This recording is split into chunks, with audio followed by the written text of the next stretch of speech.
Can you see Emma as your wife? So you're saying in this very moment, you see 0% chance of me being your wife? For this moment. Would I marry you? Yes, I would. Would I breed you? Yes, I would. We did have fun last night.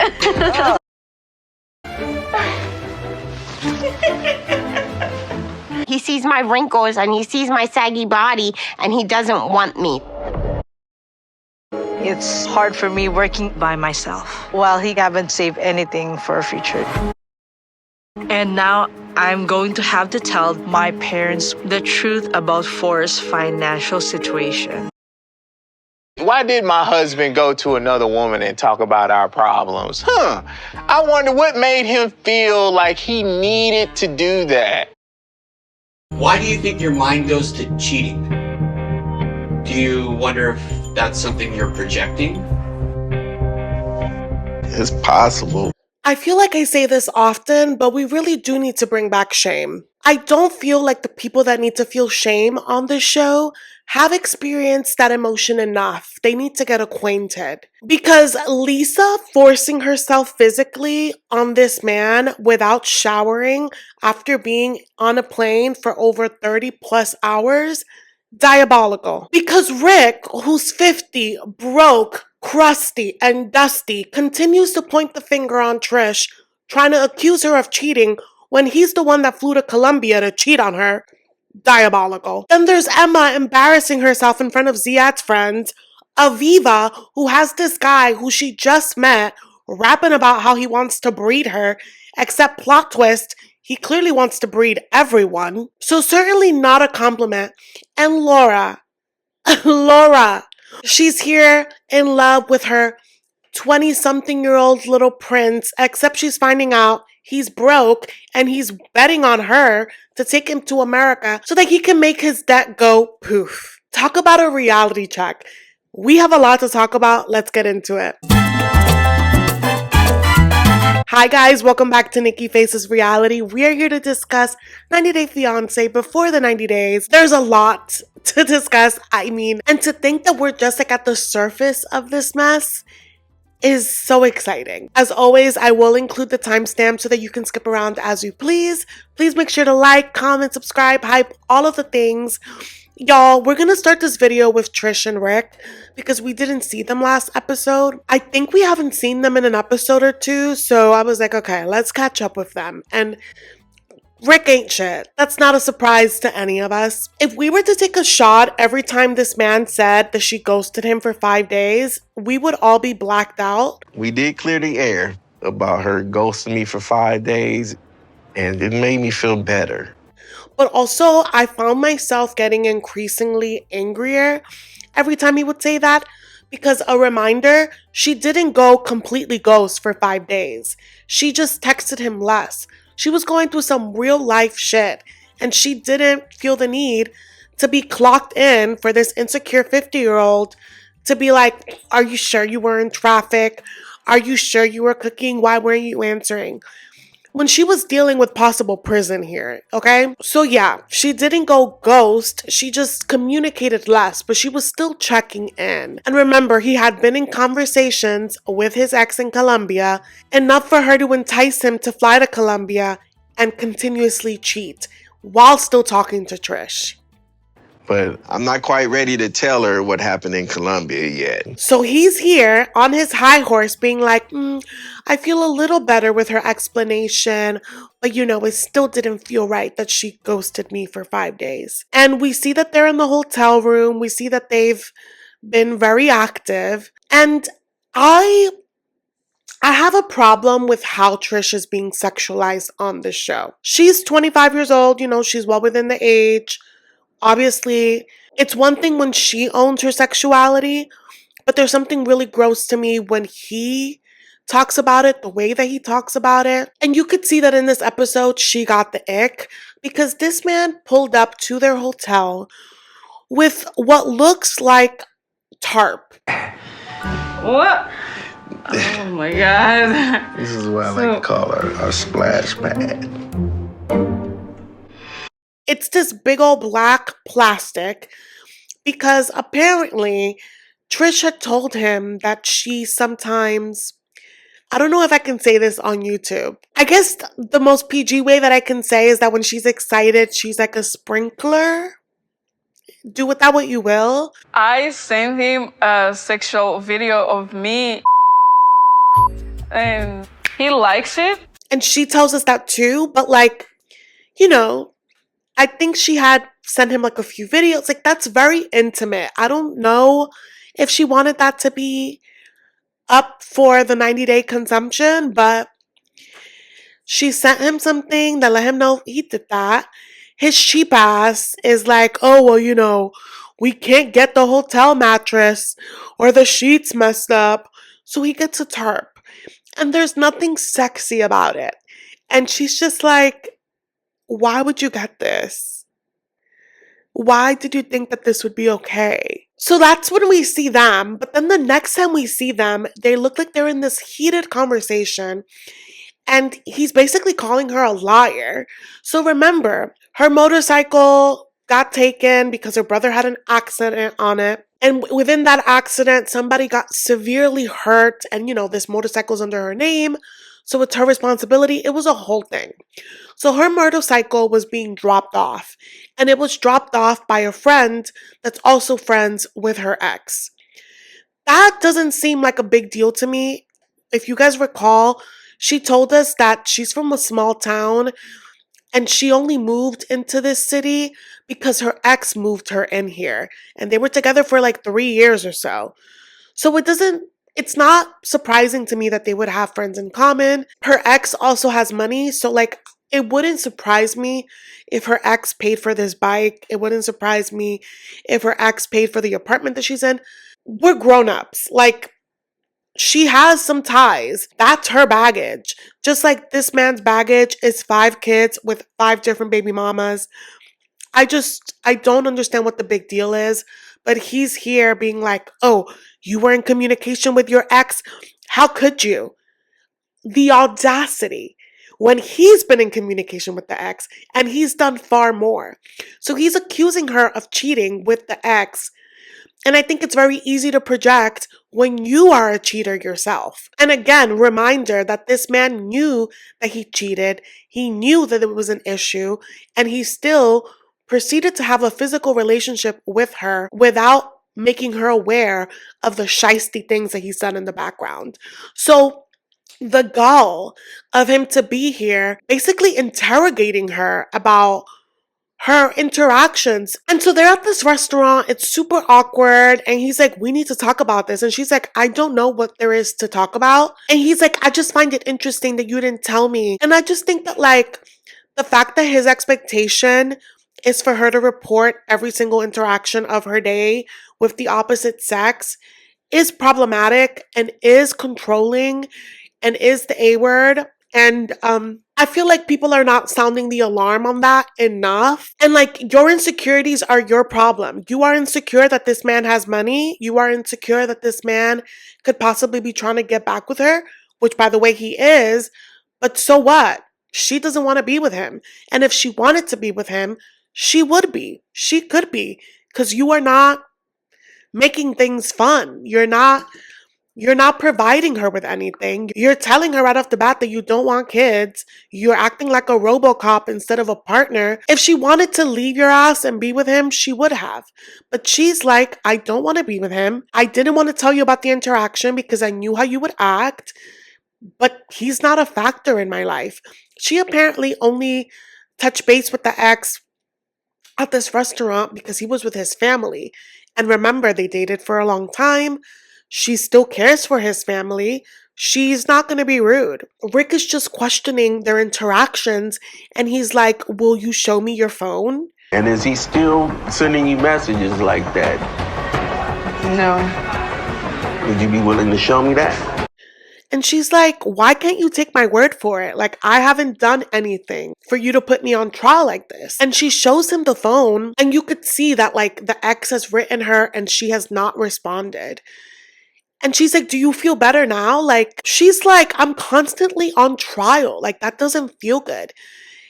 And honey, I've broken up with people for less. Like, that's not healthy to constantly feel like you have to think of every move, to constantly feel like you're walking on eggshells. And so now she's starting to wake up a little bit because she's like, my ex was like this, and it was because he was a serial cheater. So she's now looking at Rick differently, like, is he acting the same way because he's hiding some things?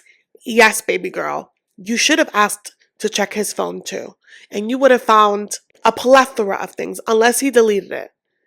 But if you look deep enough, I'm sure that he left some things. So yeah, I think that Rick is deplorable, disgusting, and I cannot wait for her to break up with his ass. And I do love that there's a moment with the producer, that the producer's like, why is it that you go immediately to cheating? Could it be that you're projecting? Why do you think your mind goes to cheating? Do you wonder if that's something you're projecting? It's possible. And I love that he was held to the fire with that. And he's like, yeah, I think it would make me feel better to find something so I wouldn't feel so guilty about my thing. They're separate matters. Even if she did do something, you still ain't shit. And that's a fact. Let's move on to the next. You guys, let's pick up with Lisa and Daniel, okay? Because where we left off last episode, he got the ring out, he popped the question, and there's a moment of like, deliberation, like, will she say yes? Will she say no? She's like, oh my God, I promised Faith. Oh my God, I don't know what to do. Girl, she says yes, because after all, she promised Faith, I'm not going to get married on this trip, but she never said anything about being engaged. So she is happily engaged. They get pranced out of the airport. They're making out a lot. There was like an extended amount of makeout, extended amount of footage of his tongue just swirling. I was just like, I'm sorry for everyone's eyes. Like, you guys, there's a point that they're making out so intensely that you can hear like the swapping of spit.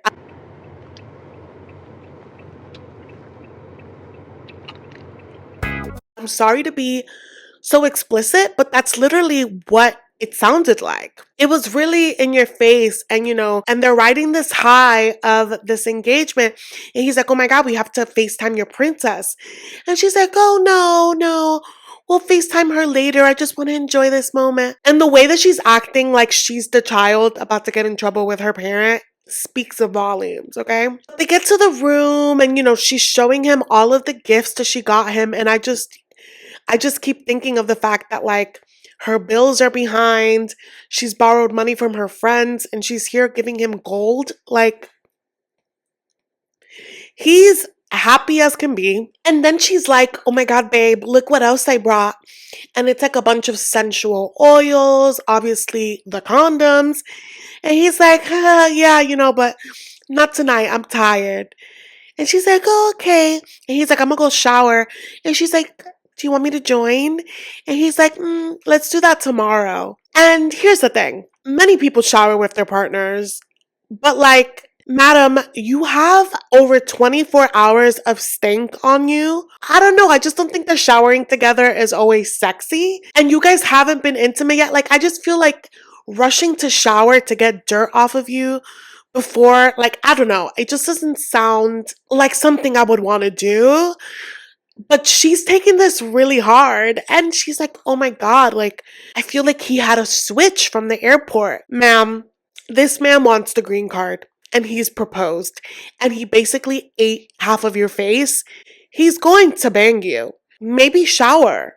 Maybe brush your teeth. But instead, she is fully spiraling, okay? And she's like, oh my God, like, I just want to get it over with. I haven't been with a man in over 20 years. I want it to happen. I'm nervous. I want it to happen. I want to get that part out of the way. Why would you want this experience with someone that you love, quote unquote, someone that you want to marry? Why do you, like, is that your approach? Is that how you've made it through your past marriages? You just want to bulldoze through moments to get to the next high? Like, I'm so worried about Lisa. I am. Like, I know we're laughing about a lot of stuff, but she's like hyperventilating. thinking about the possibility of not banging. And I feel so bad for her, but also in many ways, I find her problematic because he comes out the shower and I think he's waiting for her to shower. And she's like giggling. She's like, I'm not done trying. Like, he says he doesn't want to do it, but I'm not done trying. She goes to the bathroom. I know that she didn't shower because she comes out with lingerie and he is on the bed, still where she left him, still glistening from his shower, meaning he hasn't dried off. So she's only been in the bathroom for a minute or two. She throws on lingerie. She has not showered after traveling for so long. Hops on the bed, gets under the covers with that funk.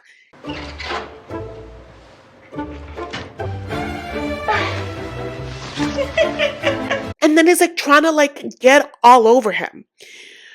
Think about all of the sweat that you accumulate. Remember, she had to give herself a bird bath because of how sweaty she was. Think about that sweat that's dried up on your body, the sweat that's under her wig, and she is canoodling under this man, and I felt like he was trying to hold his breath.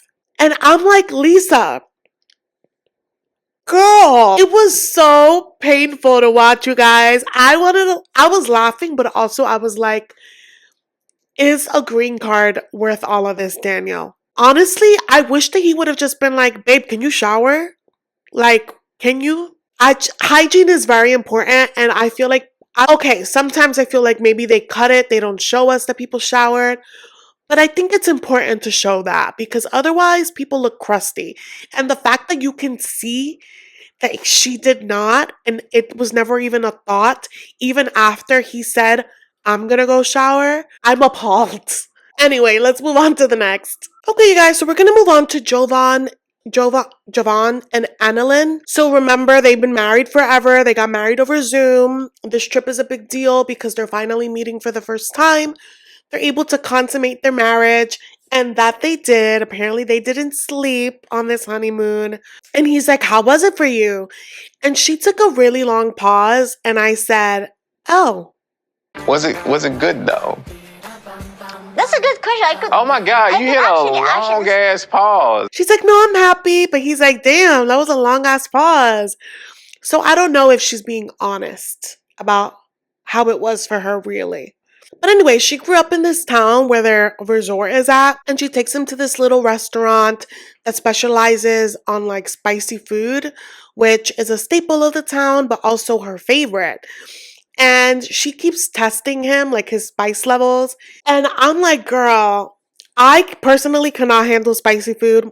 I think the spiciest that I can eat is jerk chicken. And even then, I'm like tearing up as I'm eating it. It's so good, but it hurts. I don't think it can do beyond that. And I've heard that Filipinos really like spicy food. And, you know, he's like, I'm not trying to look weak in front of my wife. And she's, you know, saying things like, be a man. But you can see his face progressively get redder. They're talking here. And I think she went from like, oh, you gotta handle spicy food because you have a spicy wife. And she's like, and I hope that it was a bullseye last night. And you could see him being like, And if we're lucky enough, just the one night and it's bullseye. Like, what do you mean? Maybe if I'm pregnant. And basically she's saying she hopes that she's already pregnant. She hopes that by the end of this trip, she's pregnant. She's like, I'm getting up there in age. I've been married for some time. We've already discussed that I want to be a mom. But she's like, okay. But she's like, but if I were to get pregnant, like, how would that work? And I'm thinking, have y'all not discussed the K1 visa? Do you want to be in a long distance marriage forever? Like, what's up, And I don't know if she was expecting him to say that. But when she brings it up, he's like, oh, don't worry. Like, I'm not going to leave my wife alone. Like, I'll make sure to come visit as much as possible. If you got pregnant, I'll do everything in my power to be here with you. There's no way that you're going to be over here with my kid and then I'm back home. And I thought that was interesting because I'm like, what do you mean visit? What's the plan here? What was what was the plan? Were you going to move here? Were you eventually going to take her there? I know that money was an issue, which is why you claim you haven't been able to visit her. But now you're saying that you'd be able to come visit more often. I think that I would have a greater question about what the end goal is. But Annalyn was just like, I think it's interesting that you're saying that you would come more, but you weren't coming to see me in all of these years. Like, you would come for a baby, but I wasn't enough. You're capable of this and that when I'm pregnant. But when I'm not pregnant, why did it take years for you to come visit me in the Philippines? Ultimately, she's trying to ask the same thing, but he interpreted that as her being combative and like picking apart what he says. But no, I think that she was really clear. She was like, wait, so like, if you would find a way to come for a baby, I'm your wife and I've been waiting for you here. What was the holdup? I think that her asking for clarification on his process isn't combative. But again, this guy has been red pilled and women should be seen, not heard. So I think that he finds any feedback that she gives as a problem. But anyway, they are on their honeymoon. They apparently put their issue to rest, even though like lunch ended tense. They're on their honeymoon and she wants them to do honeymoon things. And at this resort, they offer massages. She drags him to it. He doesn't like being touched. She loves massages and she's telling him, you know, like it's really good for insomnia. It's really good for like the pains. And he's like, it sounds like you come here often. And she does. But sometimes I feel like the money I give her is her vacation fund. That definitely makes me feel some type of way. So now he's side-eyeing the fact that she does this for herself. Because remember, he sends money. But I imagine that with the exchange rate, it costs close to nothing to be able to get massages as often.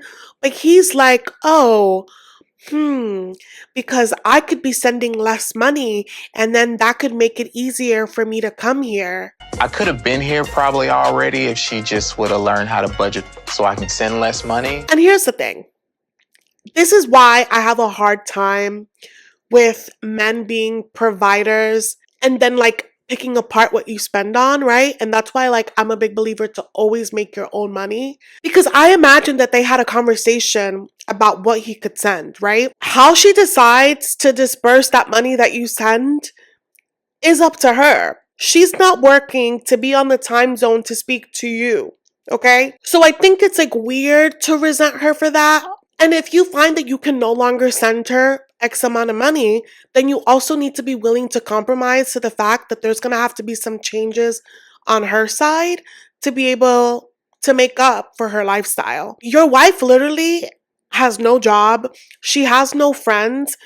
She has no social life, really, because she's trying to be on your time zone and you're gonna nitpick the fact that she wants to get a massage. I just thought that was so icky. Like, should she be miserable and tense at home? She's probably tense because you're here texting past lovers. So I was just like, that's icky. And also, I doubt that an extra $50 that you send her is gonna help you with buying a flight that you don't want to buy.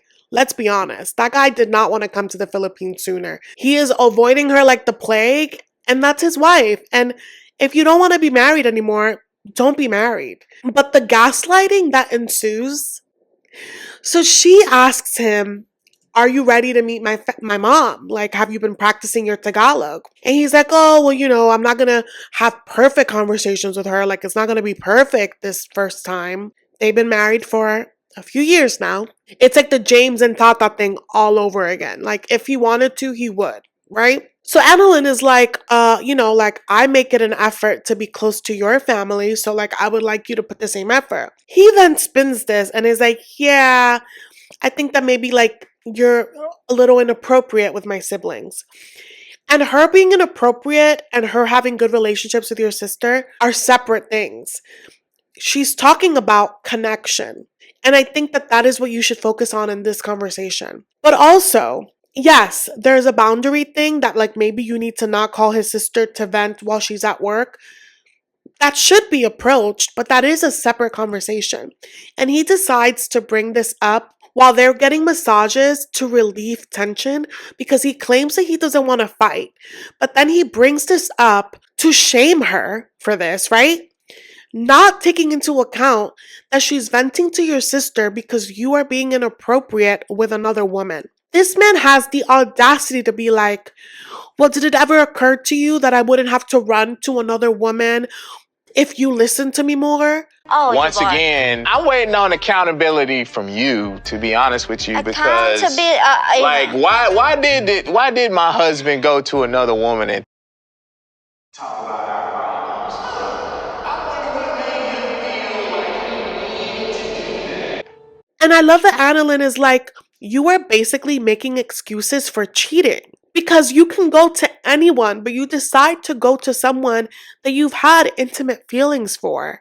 You're saying that the reason you did this because of me. So basically, it's like justifying cheating. And the fact that that's not clicking, I'm like, Annalyn, you could do so much better. It is despicable. I'm like, ew. Ew. And so the way that he's like, you need to take accountability for the fact that I keep running to this girl. And it's like, no, you need to take accountability. I'm so disgusted. I really am. And he's the textbook example of the guy that like provokes you and then is like, why are you overreacting? I'm so calm. Why are you yelling? As he's saying some snake shit. That's Jovon. Ew. Next. And so we're going from one trash bag to another one. Because Stig, wowza. Oh my God. And he's like a specific breed of trash bag. And every island has them. He is the guy that has 50 million kids and never settles and is the eternal bachelor and thinks that that is like a badge of honor. And it's truly not. And so when we pick up with them in this episode, they clearly, did the deed the night before. And he keeps talking about breeding this girl. And it is just atrocious language. I didn't address it the first time it was said because I was like, I was trying to be like, give him the benefit of the doubt. But this is clearly lingo that he's very comfortable with. And I think that that's problematic. You thought we made a baby last night? Mm-hmm. We'll see. But he's here ready to give her a baby. And she's ready to receive a baby, apparently, because she's not using protection and she doesn't want to use protection and she's open to having a baby. He didn't want to use protection and he knows I'm not on birth control, so I guess we're not trying to have a baby. But I'm like, girl, this is the first time that you're meeting this man.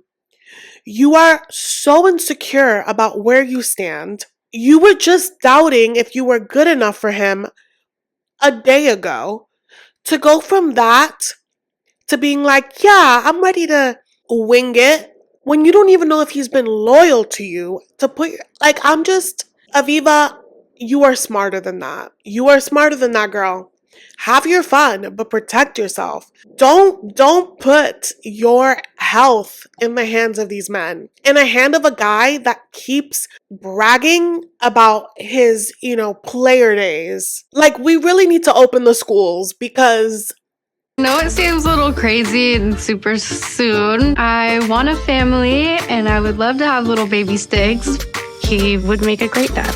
But we see him say that he's going to take her to the studio, right? He says that he's going to, present her to his friends. And then they're going to go to San Pedro so she can see him in action. Whatever that means. So he goes in the booth. She's with his manager on the side. And he starts freestyling a song for Aviva where he's talking about breeding her again. This one is for you, Aviva. The sex good and the vibe good. And you love me as you should. Would I marry you? Yes, I would. Would I breed you? Yes, I would. And it is cringe. And his manager is like, you hear that? How you feel about that? She's like, I'm ready. We might have last night. And it's like, this is not a compliment. And then this manager guy tells Aviva, you know, he's a handful. Like, you're ready for that? I've seen him make a lot of mistakes and I don't, you know, want to see him make some more. And, you know, relationships can be really distracting. I mean, his last girl in Texas, you know, that was a lot. He couldn't make music. And I honestly don't think that he's over that. Do you know about that girl? And Aviva's like, yeah, I've heard a little bit about her. But she didn't know that, like, it was that serious. And she didn't know that apparently he also was telling this girl that he wanted to have kids and wanted to get married. So Aviva's like, oh my God, I thought I was special. I'm not. So the next time we see them, they're on a ferry going to San Pedro, and she's being quiet because she doesn't want to ruin the moment. However, he's interpreting this as her stonewalling him, right? So he's like, clearly something is up. You're acting immature, like just talk about what you want to talk about.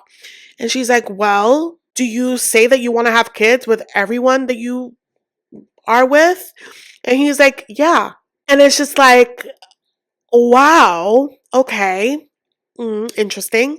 And she's like, well, your manager was telling me about your ex and that you're not over it. And Stig is laughing in her face like, you're really going to take what he says to the head? Why wouldn't she? Like, you say one thing, but this man is with you almost every day and he knows you well. Why would she take what he says lightly? He clearly knows the ins and outs, and Stig is downplaying that completely. And then Aviva's like, but also, you were in Texas recently. And yeah, I know you had family. Yeah, I know you went for work. But you were really low communication. You didn't invite me to come. Did you see your ex then? He claims he didn't. Do you believe him? Because I don't. Like, he says that he was only there for like festivals and stuff and it was like in and out. Stig is moving shady to me. And so she's like, listen, like, I don't want to be that girl that's worried, but like, could you be loyal? Like, could you really be a one-woman guy? And he's like, I could be. He's not saying I have been or I'm going to be one for you. He's saying I could be, like maybe. Like, he's considered it, but he's not putting that into effect. And you could see her being like, oh my God. Like, he's not convincing. I'm such an idiot. Like, why would I think I would be ready to have babies with a guy like this? And I'm like, no shit, Aviva. My girl. Wake up. Okay, but we're going to move on to Forrest&Sheena. So they're going to start their travels to go visit her family a day before Molly and the stepdaddy. And Molly is soaking in the living room, but like, girl, this ain't about you, okay? Forrest is spiraling a little bit because he's like, oh my God, like, I have to ask for the blessing from a family that are like villains to me. So he's really grappling with that, but also you have to honor her parents, just like you expect her to honor Molly's crazy ass, who has done nothing but point the finger since they've met, you know? So I think that her parents deserve the same benefit of doubt, you know? So they go through this complicated commute, and there's a moment where he's like, okay, while we're waiting for the next bus, like, how are we going to approach this? And Sheena's like, they're going to ask about your intentions and just be honest about it, like what you want for our future, but also they're going to ask you about your career. And so remember, Sheena is a veterinarian. I don't know how much they make in the Philippines with that, right? But she's been also helping her family. And Forrest and Molly were ganging up on this girl that the money that she was putting on the side, she was using towards her family. But it is her money. And in her culture, a man is supposed to provide. And Forrest is here bitching and moaning about what she's doing with her money, but he's not bringing anything to the mix. And it's taken him a million years to even visit her. So no, money that can be used for the day-to-day, she's not going to put it aside for a possibility of a future with a guy that doesn't have a job and has no prospects of a job. And she believes that he fully could do it. And she's like, you need to do it. And she admits that it bothers her that he hasn't, right? It's bothered her that all the responsibility has been on her. I have been helping my family for years to keep them happy. Truth is, I'm quite frustrated that Forrest, as a guy, that he doesn't have work. It's hard for me working by myself. But Forrest says that with his disability, he's not able to. Honestly, because of my disability, I can't focus or do certain tasks that normal people would be able to do. It takes a lot for my boss to come back to me and keep telling me, hey, Forrest, you're messing up. Hey, Forrest, you're doing this wrong. And a lot of the time they can't do that, because I'm now costing them money. I am not an expert on this subject. I don't know if I wholeheartedly believe that he is not capable of keeping a job. I feel like he's very smart. Maybe he has difficulty with his attention span. But if you are able to be under security cameras 24/7 and are able to set equipment up like that, you could get you a little remote IT job. I just feel like there are things that Forrest can do, and I think that he is enabled by Molly. He gets a disability check and that helps with his livelihood, but I don't know if I fully buy that Forrest cannot work. And I could be completely wrong. I admit I'm not educated on the subject, and I know that there's a spectrum, but we've seen Niles keep a job, and just taking it on a face value, I feel like Niles appears more like he would have more difficulty. And I know that's not fair to say, but this is just like an opinion. Niles appears to have more interpersonal hiccups than Forrest. So I just have a hard time believing that it's not a mixture of laziness too. You know what I mean? Like, it can be a combo of things. So when he said that, I'm like, yeah, her parents are not going to accept that. They're not. So that should be interesting. Okay, but let's move on to the next, which is Emma&Ziad. She takes forever to get ready, but they are going to meet up with some of his friends.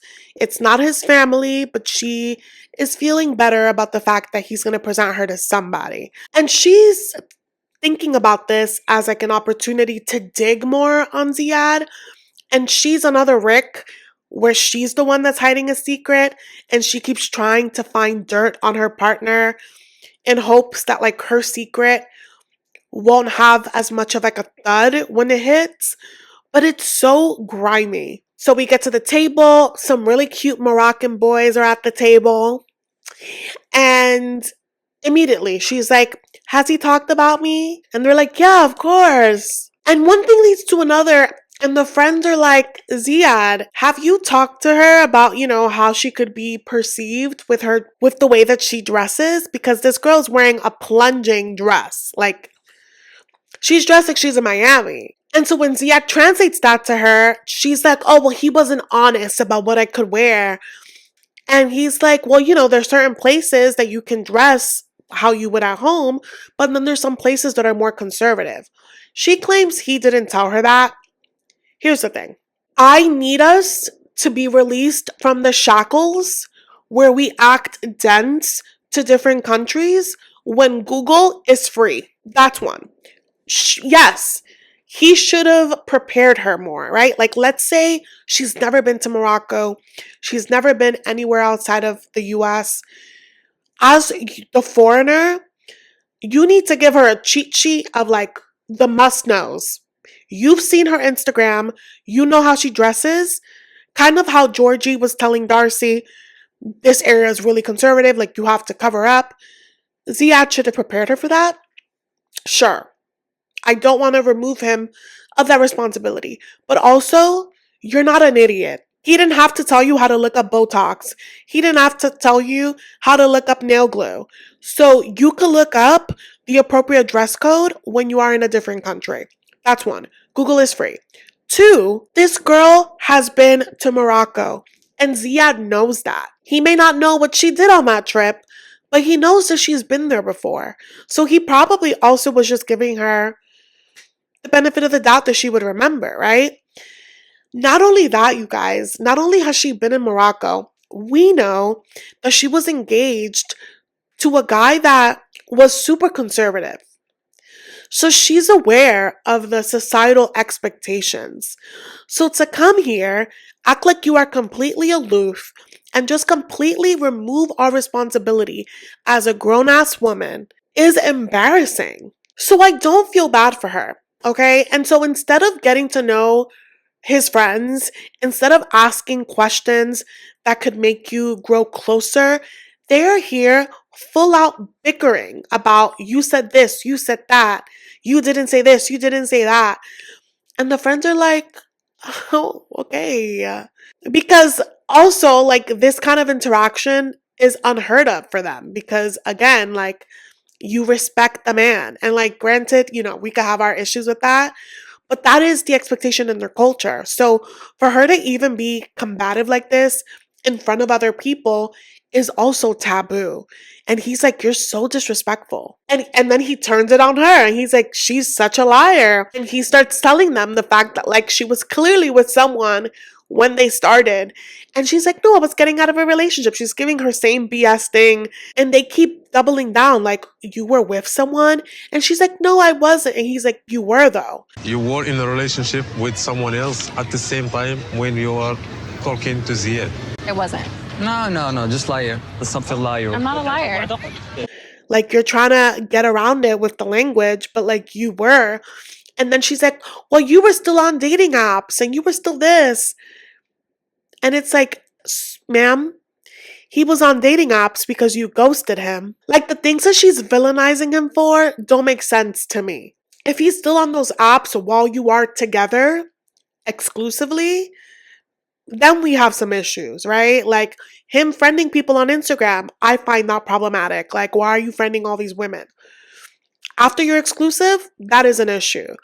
But the way that she's pointing fingers about things that just don't make sense, I'm like, you are just hooting and hollering at this table.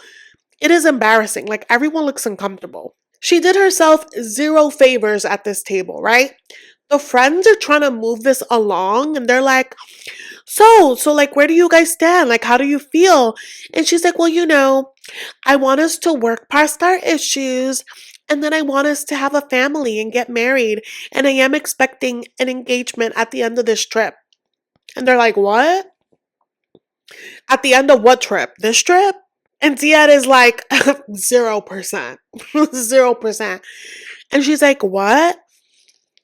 He's like, the possibility of us being engaged right now is a 0%. He asked him can you see Emma as your wife? And you said 0%? At the moment. Yeah. And she is so offended. But I'm like, girl, how did you think that it would be any higher than that? Every scene we've seen of them, they've been fighting. She is culturally dense and it feels intentional. You have zero boundaries. You are clearly hiding some shit. Yeah, 0% sounds pretty accurate to me. You told me before I came here you wanted to get engaged. I need more time to know you, and you need more time. But you're at 0? I need a lot of time to understand you because we are so different. So yeah, that's that for them. Let's move on to the final couple. Okay, you guys, and the final couple is Laura and Birkin. And I was shocked to see them wake up in the same bed. I don't know why. I just feel like I don't get any chemistry from these two. And even as we're seeing them share a bed, it feels uncomfortable. And then we see her like snuggle up to him. And I'm like, this guy is like a robot. Like, when he emotes, it feels like it hurts him.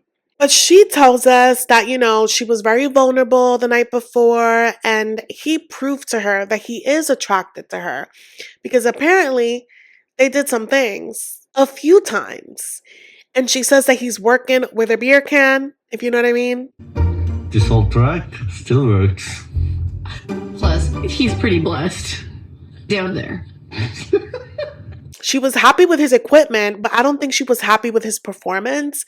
She said that he's a little vanilla and she's on the spicier side. The sexual chemistry is pretty great. I feel like he's a little more vanilla and I'm a little more spice. And remember, she reads smut for fun. She writes smut. So I feel like, it's going to take him a few tries to live up to her standards. But, there's promise. But anyway, we see them go into town and it's like the ancient city. And he's, giving her the history behind stuff, which is sexy. I do agree with Laura on that. They see these like Sufi dancers and it feels like they're like meditating the way that they're dancing so gracefully. It's so beautiful. But they're at this cafe and they get to talking because she's asking basically like, where do you live?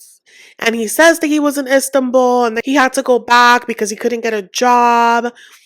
And I just don't like, he seems like a capable guy. Like, what is it that he's being particular about the kind of job that he wants?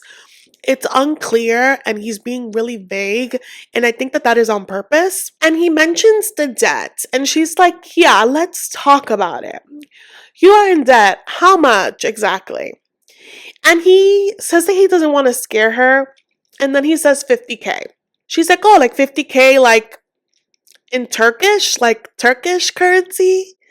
Because if that's the case, like, that's doable, right? He says 50K USD. And she's like, what? And you could see her be so upset about it, right? Because she's like, why wouldn't you be clear about that? And the more he talks, the more the red flags are coming up for her because he's just talking about it like it's nothing. Like he's like shrugging it off. And he's like, yeah, like it's fine. Like I'm going to figure it out and, you know, pay it off. And she's like, if it was that simple, you would have gotten it done already, you know? And she's just so turned off because they've had all these conversations where he said that he would be a provider. And she's like, you literally can't provide for yourself. Like, how could you ever provide for me? Like, it was just such a turnoff. And he's like, yeah, you know, that's why I really can't wait to go to America because, you know, who cares if I have debt in one country? If I don't live there anymore, like, who cares about it? That's my debt in this country. If I'm not in that country, who cares how much debt I'm in? And she's like, Birkin, I'm gonna be honest with you. Everyone at home warned me that you were only with me for a green card. And everything you're saying is affirming that. If I come to America, I think I can be able to afford my debt and also provide. And so then he just stops talking about it. But he tells us in his confessional that there's so much more to the story. And I'm like, Birkin, if you are holding out on paying this because you think you're going to go to America, honey, do I have bad news for you? You ain't going. She's not bringing you, at least not on Laura's dime. Get to paying it. And I'm just like, how shady. I'm avoiding telling the entire story. I'm worried if she finds out how I make money when I'm not working, she could leave me. Like, who does he owe money to? Like, I just don't trust him. And again, his demeanor about it, like, it's whatever, would freak me out, honestly. Because someone that can cause that much mayhem for their life will not think twice before causing mayhem on the life of another. Like, I don't know. I just don't trust him. I don't think that the plot, the fantasy is worth it dealing with a guy like this. And I hope that Laura calls her people and that they can snap her out of it because woof. But yeah, that was it for the recap, you guys. Please let me know your thoughts in the comments. I know that we discussed a lot of couples this episode. I was shocked about how many they crammed in. But clearly things are moving along, so please let me know your thoughts. Thank you guys so much for watching, and I will see you in the next one. Bye!